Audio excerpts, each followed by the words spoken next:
দিব আরো আন্দোলন করব। আমাদের দাবি তো সাধারণ মানুষের জন্য, সাধারণ জনগণের জন্য।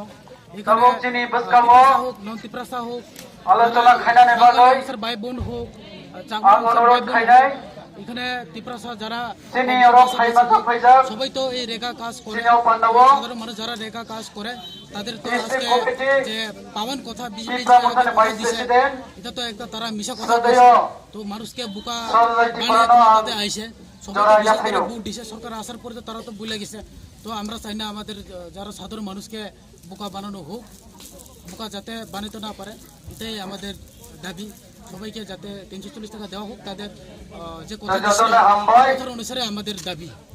এখানে আরো আন্দোলন বড় করব যাতে জনগণ ঠিক মতো রেখা পেমেন্ট 340 টাকা পায়, তোলা যাতে বন্ধ হয়, পাকা ঘর দেওয়ার কথা সবাই, যাদের পাকা ঘর নেই তাদেরকে পাকা ঘর দেওয়া হোক,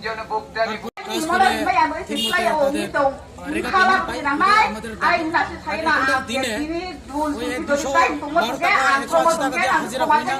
সকাল থেকে যাইলে বিকালে 4টা সকাল 8টার থেকে বেলা 4টা পর্যন্ত। এখানে সারা ভারতবর্ষ না ওয়ার্ল্ডের মধ্যে নেই 10 ঘন্টা কাজ, এখানে 8 ঘন্টা কাজ, 8 ঘন্টা। কিন্তু দেখা যাচ্ছে যে রেগার শ্রমিকরা প্রায় 10 ঘন্টা কাজ করছে। এই সম্বন্ধে আপনি কি বলতে চান?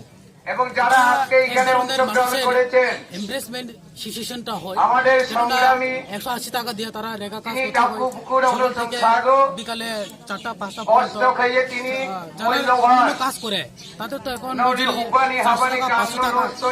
500 টাকা দিয়ে তাদের এটা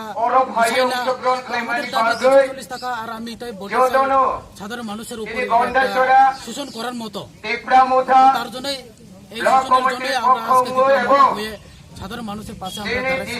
সাধারণ মানুষের জন্যই আমাদের এই দাবিটা। যে কথা দেয় আগে আসার পরে তারা বলে কথাটা করছে, কথার জায়গাতে আজকে 212 টাকা আবার সকাল থেকে পর্যন্ত মানুষ কাজ করতে হয়। তো